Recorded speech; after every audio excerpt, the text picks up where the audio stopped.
Predict, pick, and prevail in your fantasy football leagues with Nick Giacobbe and Nick Cap. From breakouts to busts, superstars to sleepers, these are the guys that will help you achieve fantasy glory. This is the PrimeTime Fantasy Podcast. Welcome, everybody, to Season 4, Episode 48 of the PrimeTime Fantasy Football Podcast, where we give you our predictions, our picks, with the hopes that we hope we prevail for Week 14, the last regular season week of the 2024 fantasy football season and your fantasy football playoffs. I am your host, Nick Giacobbe. Joining me is Nick Cap. Nick, how are we feeling? We're going into Week 14. We're recording right before Monday Night Football. Browns and the Broncos. I'm not sure how many of your matchups had to be decided. I probably at this point have won 3 out of 4 matchups. We'll see exactly where it shakes out. I'm unfortunately definitely missing the playoffs in one league. I'm going to miss it by about a game, even though I won this week. I'm going to fall a little bit short. That'll be unfortunate, but I'll be in most likely in 3 out of 4, fighting for a bye next week. So not the worst season, but a little short of my personal expectations going into the playoffs. It's funny that you said that, Nick, because usually I get a text about 1:30, 2 o'clock that says, damn, I hate fantasy football, going 0-4 this week. And all of a sudden it's a winning week. What did you think? You wait 24 hours and all of a sudden the team looked good. Anyways, to be fair, when I was watching it, I think I sent that text message out when I thought my matchup in our league was a lot closer. And it still was close. It was borderline close. I don't know who saved my butt, but like DK wasn't playing well. Like T. Higgins at that point had, T. Higgins kind of stat padded towards the end. And then I started Baker in my dynasty over Joe Burrow. So, I mean, that falls on me, but I kind of know who I'm playing and who I'm not playing at times. Yeah. So as I'm watching, I kind of normally will know where I'm at. And I thought I was cooked, but luckily my opponents did not score as much as they should have. So that benefited me. That helps. So I'm in 5 leagues this year. I have locked the bye in one. I will likely get the bye. I'll be competing for the bye next week in another. I'm 7-6 in the other 2. All my games are already decided, and I'm 6-7 in our league, the league that I decided I was going to tank the rest of the year for the better draft position, get Brian Thomas Jr.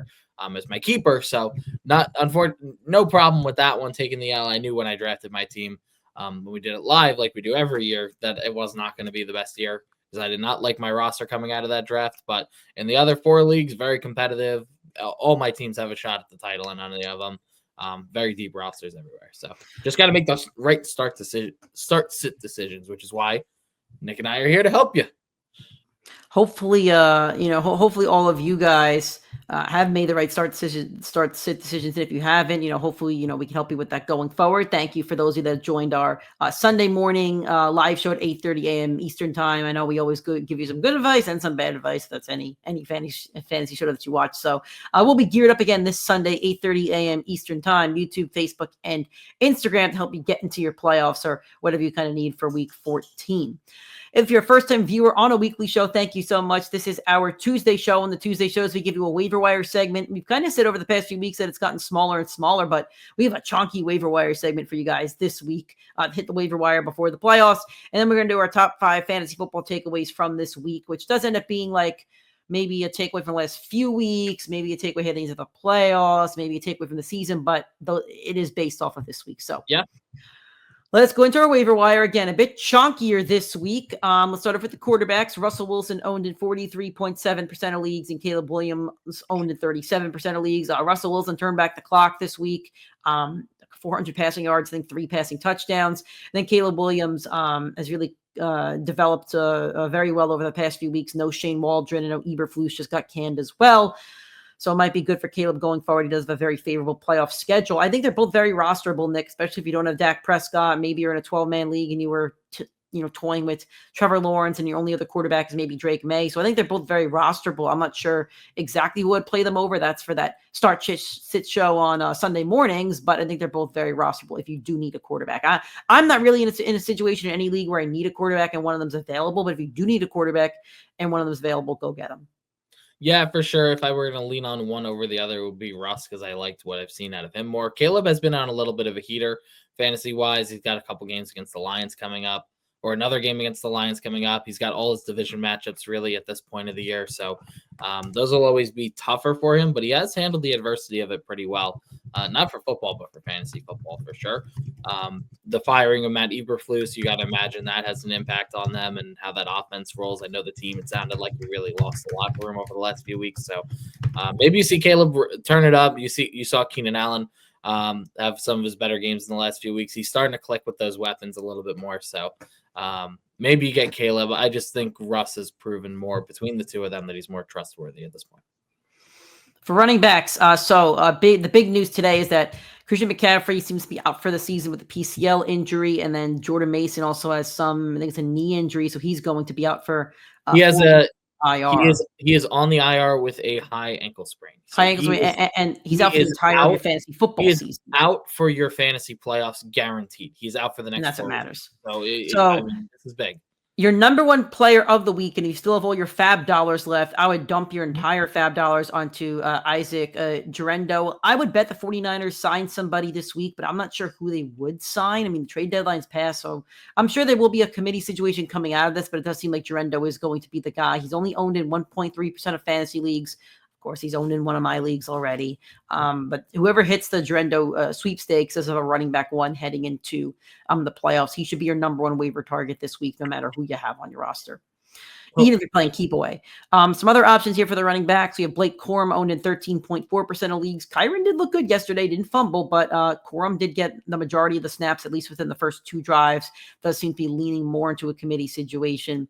Ray Davis owned in 11.3% of leagues, took away some snaps from James Cook, and then took a touchdown away as well. Kamani Vidal, the backup for the Chargers, owned in 10.7% of leagues. Him and Gus Edwards did split. Nobody really separated themselves. Then Chris Rodriguez owned in 0.2% of leagues. Shout out to my co-host Nick, who did state that he thought the Commanders would use a bit of a committee situation, even though Brian Robinson is one of their guys, and Rodriguez did have a pretty healthy fantasy day. I think he had like 12 carries and a touchdown. So, I don't know how I would rank them, Nick. I mean, it kind of depends on what you need. If you want to play keep away, if you're in a dynasty league, a guy like Corum I think is a good get. But if you're just playing for this season, I think Gerendo has to be, your number one. And after that, I think I'd probably go.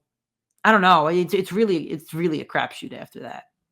Yeah, I agree. I think if you've got the fab, it is the full fab dump time on Isaac Gerendo. We've seen it for the past few years. You get that major injury going into the playoffs, and somebody makes a difference.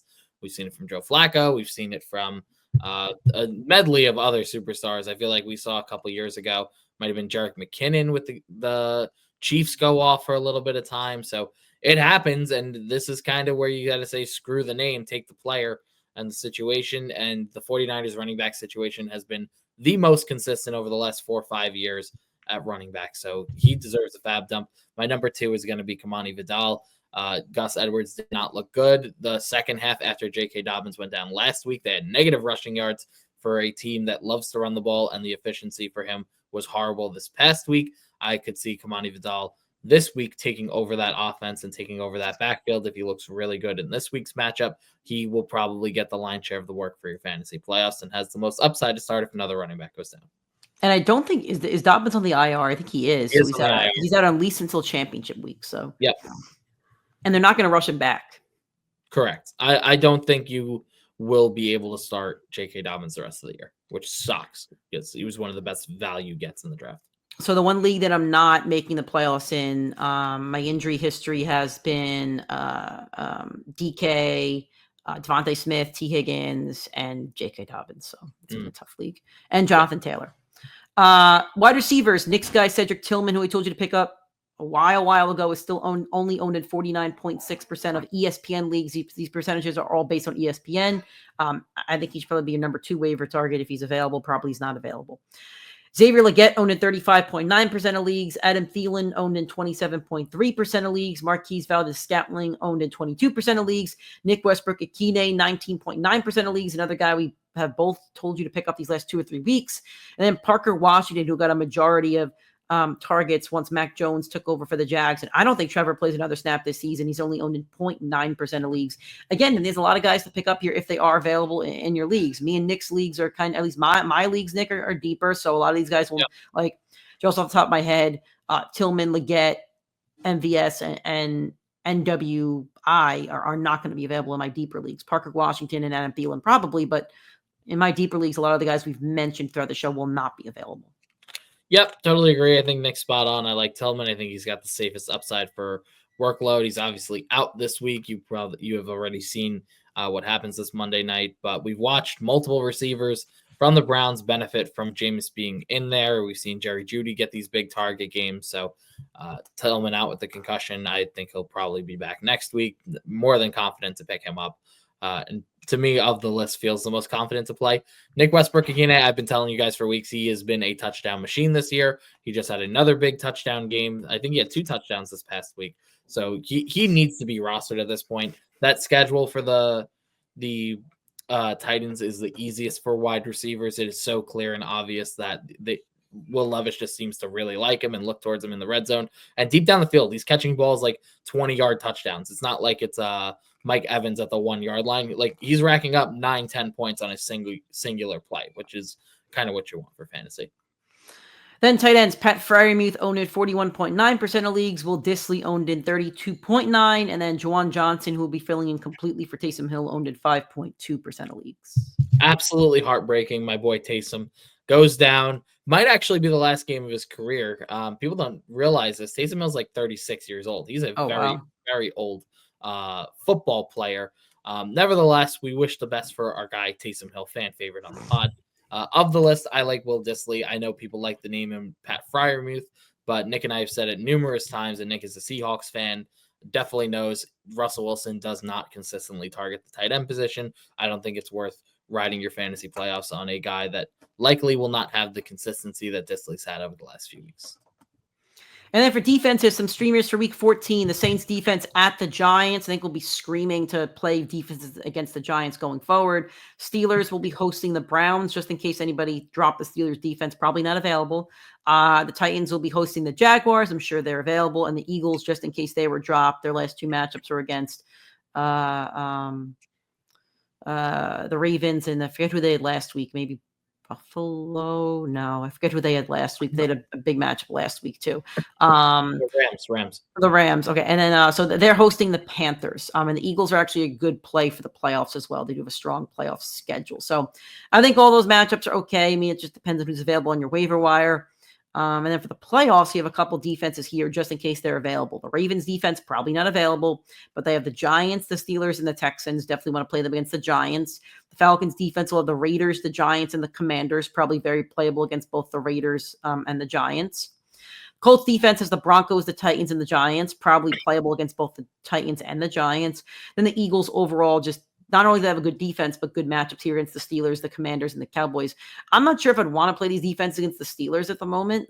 They seem to be clicking, but that Cowboys matchup championship week will be big money for the Eagles, who will be looking to secure that second seed in week 16 or 15 or 17, whatever the week. 17, I think the week is. So. Yep. I can tell based off Nick, knowing my co-host so well. He looked up the Giants schedule because when I look at my notes, it says first defense he picked for this week, Saints, and then I go down the list. Ravens play him 15, Falcons play him 16, Colts play him 17. Totally. I think they're the easiest target at this point. The Cowboys, I still don't like the Cowboys offense, and I'll stand on this take, but they seem to have a tiny bit of juice. I don't think the Jaguars have juice, so I'd like to attack that offense as well. Same with the Raiders, but I feel like every other offense besides the Giants has a little bit of juice to them, and I think the Giants just a deflated balloon at this point. They're a giant whoopee cushion that just go. Yeah, no, I totally agree. So I totally agree. Gonna kick it now to our top 5 takeaways from week 13 from a fantasy football perspective. These takeaways are not in any particular order for those first-time viewers or listeners. We're just giving you 5 takeaways and rattling them off. Nick usually has a theme. I kind of always start with a theme and then trail off. So what is your theme for this week? So my theme is going to be, and as we approach the end of the fantasy football regular season, going into the playoffs, it's based on kind of NFL awards, and it's kind of guys that are either the favorite for the award or that are underdogs, guys that have really overperformed this year compared to expectations, guys in the running over these next few weeks based off how they've performed, and then kind of previewing what I think of them for your fantasy playoffs and your win and in game. So we'll start off with none other than the current MVP favorite, Josh Allen, who came off a monster game yesterday. By the way, I had played Josh Allen in a league. He absolutely saved my week with his 2 touchdowns in a singular play. Absolute nonsense that that's a thing. Totally get that. For some reason, that's the rule. It's only happened in 4 times in NFL history. Only 4 times as well in NFL history of players had a passing, receiving, and rushing touchdown in a single game, and it has never been a quarterback until this point. Kind of crazy to think about. But Josh Allen, he's been great. He's currently your QB5 on the year. He's only like 10 points behind the QB2, so it's kind of a tight race. Lamar is head and shoulders above everybody else, but he's been on fire. He's got 20-plus points in every game since week 6. He has 8 finishes inside the top 7. He has 27 total touchdowns. He only has 5 picks. He's turned the turnovers down, which has been the big critique ever since he got together with Joe Brady and Stephon Diggs really got out of there. This offense and this team has really turned around.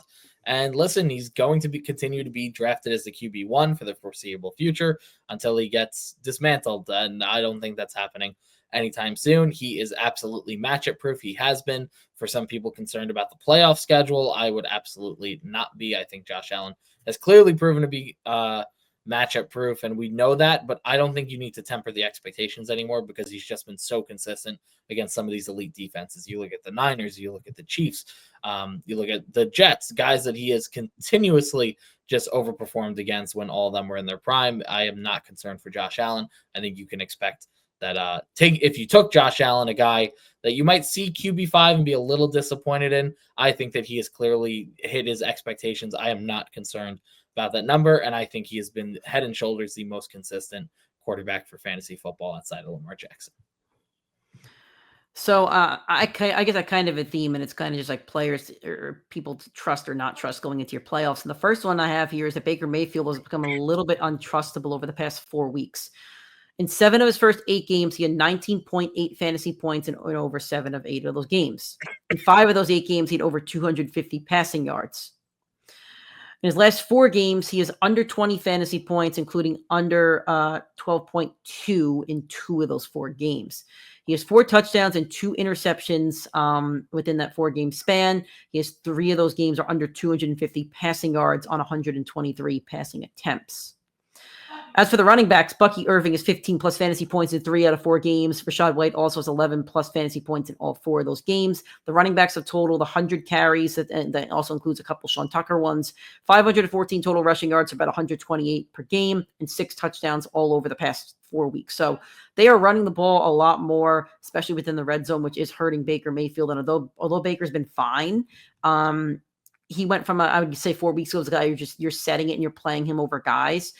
He is now seems to be a matchup based starter. And if there is a chance for them to run the ball, they are going to run the ball. Now I know Bucky Irving was a little bit dinged up, so we'll see what happens about that. That could be a big role for Rachaad White, but I have a feeling they're going to keep running the ball and don't want Baker throwing as much going forward. Yeah. Your second takeaway. So I started with a favorite for MVP. Now we'll go with one of the underdogs, not for the MVP award, but for the Offensive Rookie of the Year, a guy that doesn't get talked enough about because his offense isn't great, the team is not great, but he is just shattering expectations for a rookie tight end, and it is Brock Bowers. Currently the tight end 1 on the season of everybody. He has 8 finishes within the top 6 this year. He leads all rookies in receiving yards with 884. He leads all rookies in receptions. He has 84. He is second in targets, only behind Malik Neighbors, and he is tied in third for touchdowns, only behind Marvin Harrison Jr. and Brian Thomas Jr. He is very quietly having probably the best rookie season of any of the skill position players in this draft. And this was considered to be one of the best skill position drafts in the history of football. And it has proven to be that at the wide receiver room. The running backs, not as much, but we have seen guys like Tracy, Bucky play really well in relevant games for fantasy, for sure. But Brock Bowers, to me, of all the skill guys, has definitely been the biggest hit, the biggest value in the draft. And I'm very disappointed because I said draft day, we should have drafted them. But unfortunately, we said we needed a backup offensive tackle. So should have played the starting tackle. Should be starting. Yeah, we'll see. Okay. Where do I want to go next? Let's talk about the Bears wide receivers and how they're going to produce and could potentially help you win some fantasy football gold. Since Shane Waldron got canned, Caleb Williams' points have gone up 6.3 to 16.2 to 26.9. DJ Moore's points 13.7, 26.9, 23.7. He has 30 targets in that span. Keenan Allen 8.1, 23.6, and 24.3, 31 total targets within that span as well. The Bears playoffs here. The Vikings, who allow the most fantasy points to wide receivers at the moment. The Lions, who allow the 5th most fantasy points to wide receivers at the moment in a game that the Bears should have won. My only concern for that game is it will be in Chicago and there could be weather conditions, but it is a positive matchup. And my Seahawks, who are garbage. So they're very good playoff schedule for your Bears wide receivers. If you've been leaning on DJ Moore, Keenan Allen, if you're waiting for them to have a good matchup, they will show out for your playoffs. And Caleb Williams might too, if you do need a quarterback. Take number 3. So we'll go back to another favorite, the favorite for Offensive Player of the Year, currently making a run at that MVP award, but probably not going to get it because it is a QB award. It is Saquon Barkley. And Nick and I, we were all in on Saquon before the year. We were all in on the Eagles offense, and he's paid off in every single way. He's currently the RB1 on the season, averaging 24 points per game. He has the second most total points, only behind Lamar Jackson, who has not had his bye yet. This is one of the craziest stats I think I saw when I looked through it.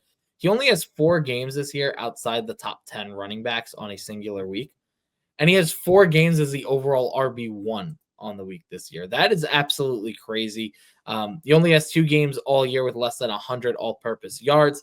He has 13 touchdowns in 12 games. And Nick loves to text me and say, absolute bullshit. Jalen Hurts getting those 1-yard rushes. You should have more touchdowns. If they wanted to make a case for Saquon for MVP, they would give him every touch within the 5-yard line, and he would have 25 touchdowns. I honestly think Jalen Hurts might sneakily walk away with the MVP if Saquon has a game like under 100 rushing yards and they finish with the top 1 or 2 seed. I feel like Jalen Hurts might be able to sneak that away, especially if Josh Allen loses another game or 2 down the stretch, like the Bills tend to do. They tend to blow 1 or 2 of them. So we'll see. But Jalen Hurts has 12. Barkley's got 13 all year, which is kind of crazy to think about. Barkley will 100%, in my opinion, be the 101 next year in fantasy. And the narrative around the rushing touchdowns is nuts, would be probably the only thing that keeps him from being the 101 because it kept him from being in the first round this year. And clearly that was a mistake from all the fantasy community. I'm going to talk about the Dolphins and their skill position players, and I think same with the Bears. They could really help you win a championship. So since week 8 when Tua returned, Tyreek Hill's your wide receiver 14. He has double digits in 5 out of 6 games, including a 20-point performance this week. Jalen Waddle's your wide receiver 26. He has touchdown. He's 3 touchdowns, and he's double digits in his last 2 games. Devon Achane's been the biggest winner of Tua coming back. You're running back 2 with 20-plus fantasy points in 5 out of 6 games. He's double digits in all of them, but that 20-plus number is better. Nick spoke about him a lot last week. Then there's Jonnu Smith, who's exploded out of nowhere. Your tight end 1 since week 8, 20-plus fantasy points over his last 3 games, and he's honestly hurting Jalen Waddle the most. Then here's your playoff schedule. The Texans, who have allowed the 4th most fantasy points to receivers. The Niners, who are a tough matchup, but by week 16, you don't know where they're going to be. And then the Browns, who are currently allowing the 12th most fantasy points to wide receivers. And the Dolphins are also making a very quiet playoff push that probably is a little bit too late. But point being, play your Dolphins, and I think they could really help you out. Same with the Bears, throughout the playoffs. Yeah. Your 4th takeaway. So another favorite, I guess we'll go to another sleeper, and this is for the Comeback Player of the Year award, and it is Sam Darnold. It's kind of weird because they said before the year, the NFL made a statement saying it's really meant for a guy that was hurt that came back and had like that miracle recovery. And Sam Darnold did not have that. He did have bounce from team to team. He's on his 4th roster, gets the starting job after being the backup for Kyle Shanahan and Brock Purdy over there. And now he's up to the QB8 on the year. He's been one of the most consistent quarterbacks for fantasy of a guy that low. He has 2+ touchdowns in 9 of his 12 games. He has 235+ yards in 9 of his 12 games. He has 15+ fantasy points in all but 2 games this year. Obviously, he has the 10-2 record in the toughest division in football. Honestly, he could steal the division if he gets a win over the Lions down the stretch, which is crazy to think about. Here's why I almost feel bad, because I do feel like he is going to be the next Ryan Fitzpatrick, and it's horrible to say. I don't think he's going to be the next Baker, and like this is his new team, and he's going to run the table. I think they put so much into JJ McCarthy. He is going to be the guy next year. But I really have no idea where he goes from here. I listed a few teams that I think could be good fits, and we'll get into it maybe during the offseason or when it's closer. The Jets need a quarterback. Well, here's some of the teams that I have. I thought the Titans would be a very good fit. He's similar offensive talent to Will Levis, but the decision making has gotten so much better than Will Levis's. Obviously, the Giants, obviously not paying. They have to pay Daniel Jones's contract. So if they didn't want to draft a rookie quarterback this year, if they weren't in love with any of them, maybe you go with Sam Darnold. You pay him strong for 1 year, and then you have a chance to sign someone next year, or you try and get Archie Manning. I think that Seattle makes a lot of sense if they think that if they feel Geno has too limited of a ceiling. He only has, I think, 1 or 2 games over 2 touchdowns this year. Darnold has been so much more explosive, and clearly the Vikings offense is better, but I don't think it's much better. The offensive play calling is clearly better. The Seahawks offensive coordinator needs to go, and I was really high on him going into the season, but oh my Lord, they wanted to hand you the game on Sunday. 8 plays within the 1, and you don't come away with 7. Just run the freaking ball 7 times. The Seattle should have learned a long time ago. Just run the ball when you're close. They should have. The 2 other teams I have, obviously the Jets, which I really do not want. And I think it would be awesome. Not that I don't want him, but I think it would be really embarrassing. Yeah, Darnold and Rex Ryan. Oh my God, that'd be awesome. And then the last one I have, which I think actually could be a realistic opportunity and one that probably no one's talking about, would be the Rams. If they decide they want to move Stafford because he's an older quarterback, we talked about it for 2 years now, the possibility of them moving him. The roster is now very, very young. Stafford's kind of the old man outlier with Cooper Kupp over there. I think that's a really good opportunity for him, and I think it's something we could actually see next year. And I think that makes a lot of sense. You got the offensive play caller, the smart coach, young guy, will relate to Sam, fits a very good system. He comes from the Shanahan system. So it makes a lot of sense to me for him to be a Ram next year if they decide to move off Stafford. That's the one I really hope that we get to see. I'm going to talk about here that Tank Dell really cannot be trusted in your starting lineups going forward. The last 4 games, 8.3, 9.8, 10.2, 3.3. I believe 2 of them without Nico Collins and all of them without Stephon Diggs. And he's just not producing. Stroud's not finding him the ball. Joe Mixon is just a total workhorse, which I predicted before the season. They're just running that motor. He only has 25 targets over those last 4, so it's only about a little bit over 5 targets a game, 188 total yards, about 50 yards a game, and 2 of those matchups are against bottom 5 defenses. So he really should have produced, but just didn't. That's very, very worrisome. If you've been hoping to rely on him for a flex spot, you really can't at this point. Your 5th and final takeaway from week 13. You are muted. This one is really embarrassing, and I'm super excited to talk about it. It is the favorite for the comeback player of the year, and it is Joe Burrow at the moment. I think it's going to be so embarrassing watching him get that award when you consider he's an MVP level player, he's a offensive player of the year level player, he's a Super Bowl caliber player, and he's going to be the clown that walks out with the comeback player of the year award. He has been absolutely balling. He's been putting stat sheet stuffer-esque numbers up, just like my guy, Justin Herbert from a few years ago. The star-studded offense, the wacky defense, and the poor coaching, and the bad kicking. It all sounds like what we heard from Justin Herbert for the first 4 years of his career. And Burrow's looked great. He's a QB3 on the year. He's doing it all while losing these games, which is unfortunate and honestly isn't his fault. It's the same thing I said about Herbert. Part of them has been his fault, I will say, but well, but you don't do so much. You can only do so much. Here's why I'm going to disagree. So here's his last 4 games statistically. 251 yards, 5 touchdowns, 428 yards, 4 touchdowns, 356 yards, 3 touchdowns, 309 yards, 3 touchdowns, 183 passing attempts, and 2 turnovers in that span. That is absolutely absurd usage and volume and stat sheet stuffing. And listen, it's not empty calories. He's putting the points on the board. The defense isn't. This is probably the worst defense on a partnered with a star-studded offense that we've seen in a very long time in football. But this is just not. It's not working. And I'm curious to see what we're going to say next year. We clearly knew that there was going to be some turnover and some problems, and there was at the start of the year when we saw them lose Mixon and Brian Callahan and Tyler Boyd. And next year, we assume that maybe we don't see Zach Taylor. We'll probably will not see T. Higgins. I think it's going to be very interesting to analyze next year. But clearly, Burrow, you could trust for your fantasy playoffs. I'm just really looking forward to him getting that comeback player of the year award. I think that's going to be really fun to clown on for the next few years from my side. I mean, I don't think it's really a clown though. I mean, he was injured last year, so he did come back from injury and played ridiculous ball. When was the last time you saw a star win that award? McCaffrey? Did McCaffrey win one? I feel like he did. Derrick Henry, NFL Comeback Player Award winners. Because I feel when have you seen a prime quarterback? You want to guess who it was? Who? It was Burrow. Burrow won it before? It was Burrow in 2021. That's embarrassing. All right, time to add a second trophy to the man. Your comeback winners are DeMar Hamlin, Geno Smith, Burrow, Alex Smith, Tannehill, Andrew Luck, Keenan Allen, Jordy Nelson. I mean, these are some serious players, Nick. I mean, serious. Peyton Manning, this is from 2010 on. Michael Vick, Matthew Stafford, Peyton Manning, Phillip Rivers, Rob Gronkowski, Eric Berry, Jordy Nelson, Keenan Allen, Andrew Luck. And then we have Tannehill, Alex Smith, Burrow. But Alex is coming off a really serious injury. I don't remember which injury.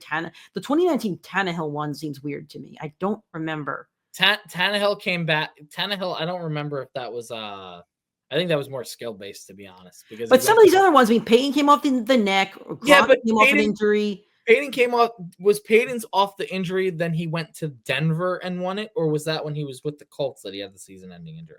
He had the season-ending injury with the Colts and went to Denver in 2012 and lost in the playoffs, I think. Yeah, so that if that's the year he won the award, that's totally fine. That's much more acceptable than prime Joe Burrow at 27 years old when he comes. Why is it more acceptable? Burrow came off a serious injury and is playing lights out.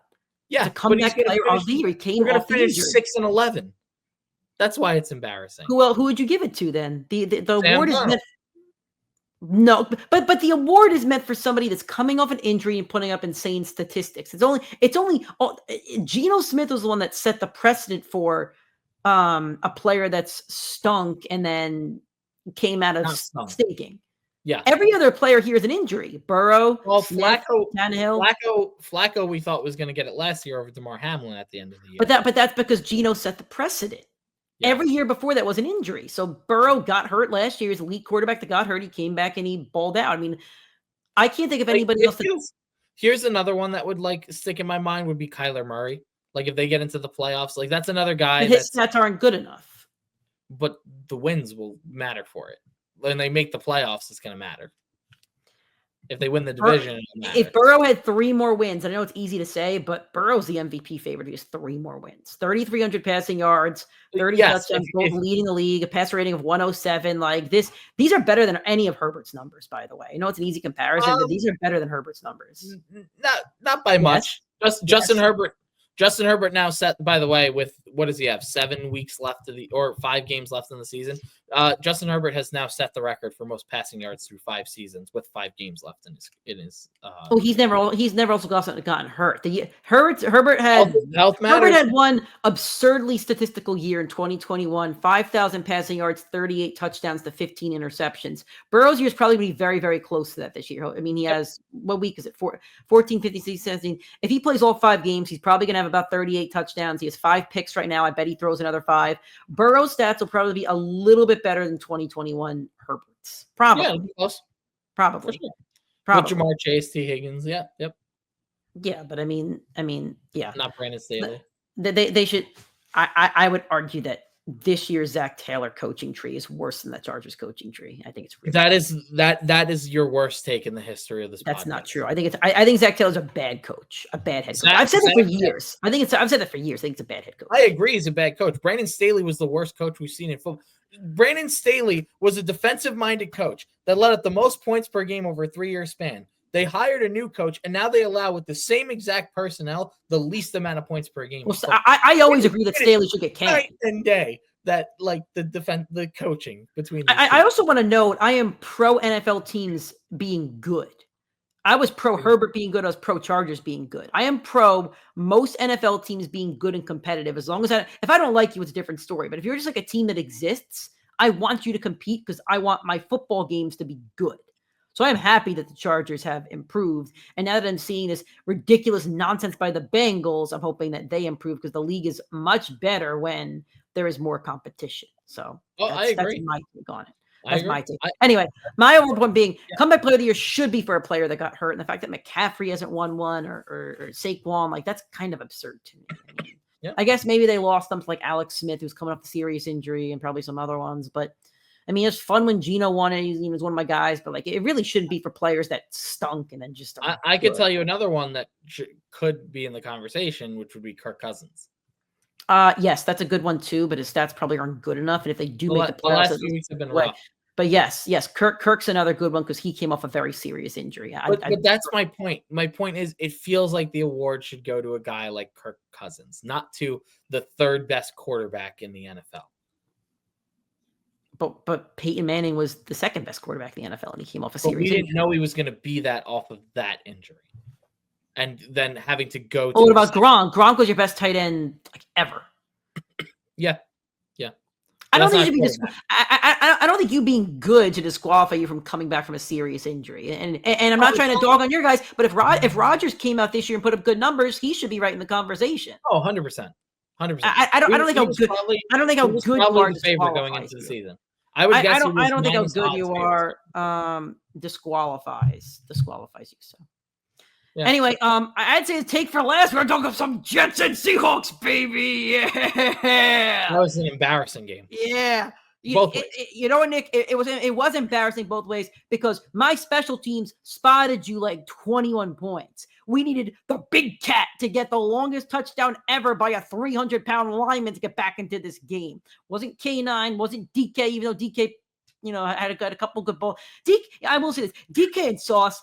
Awesome matchup. They both got the better of each other a couple times. That was an awesome matchup to watch. I had fun watching that matchup, and it seemed like they had fun too. I don't think they did a jersey exchange, but it seemed like they were having fun with it. Sauce got hurt near the end of the game. He might be out for the rest of the year with a hammy injury. Mm-hmm. But before he got hurt, it was a fun matchup. DK got a couple on him. Sauce got a couple on him. That was a good matchup. But I'm actually not in a braggadocious mode because I think my Seahawks look terrible, especially offensively. And I'm concerned about it both from my eyesight and also a fantasy perspective. Kenneth Walker, who was a top 5 running back at one point this season, both an average, like up until week 8. Since week 8, under 15 fantasy points in all 5 games. And the offensive play calling is so atrocious. I couldn't believe they were 1st and 1 on the half-yard line, and it's like, why are you not just running the ball 5-6 times? Like, what are we doing here? It just got too cute. DK's your wide receiver 30, under 15 fantasy points in all 3 games. Wide receiver 30 over the past 3 weeks because he was injured. He's under 15 in all 3 games since returning from the injury. JSN has been electric. I'll give him that. But I'm concerned about the offense that does not score a lot of fantasy points, doesn't really get going until halftime. Their playoff schedule is also really tough. The Packers, the 6th toughest team against the wide receivers. The Vikings, who do allow a lot of points. The Vikings, that'll be a good matchup. And then the Bears in championship week, the 5th toughest team against wide receivers. So I am concerned about my Seahawks from both fantasy football perspective and an NFL perspective. Their season is actually going to come down to beating Arizona next week and or both beating the Rams week 17. And one team from the NFC West is going to make the playoffs, not 2 or 3. So. Do you think DK will be a Seahawk next year? I think it's very, very questionable. Okay. The only thing that's saving him being a Seahawk is the fact that Lockett is so old that he won't be there. And as good as JSN is, I don't think he's a 1, and I think he complements DK very, very well. Okay. I think that's his saving grace. But I wouldn't be shocked if they traded him. There are rumors about it this year. I would not be shocked if they traded him. There has to be a roster overall. And I think McDonald's a fine coach. The defense seems to really like playing from him. A lot of the players will talk about the disguises and the schemes. So I think we do have a good head coach, but they need to really find a way to nail the offensive coordinator position because Ryan Grubb is not it. And that's a shame because I liked what he did at Washington and I really did have high hopes for him. But in every short down situation and red zone situation, he just always makes the wrong call. I don't know what it is, but it's like me playing Madden, right? I play Nick and Madden. Nick will go up 7 on me, and then here comes a pick. It always happens. Always. It's always a stupid decision. Nick, I will give you more credit than your coaching staff.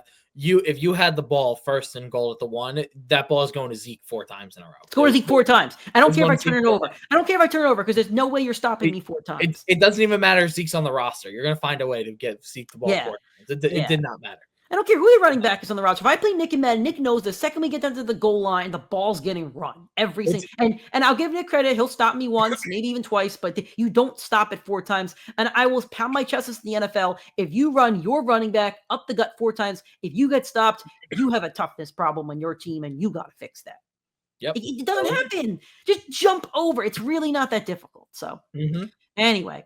That is our first show for week 14. You get your second show on Friday with our all boom and all bust teams. For those of you guys that are watching, thank you so much. Make sure to drop a like on this video on YouTube. Subscribe to the YouTube channel. Subscribe to our audio streaming podcasting platforms if you want to listen to us in the car, iTunes, Spotify, Google Podcasts, and Anchor. And follow us and interact with us on social media, Primetime FF Pod Twitter, and Primetime Fantasy Football Podcast on Instagram. Thank you all for the support. We will talk to you guys on Friday.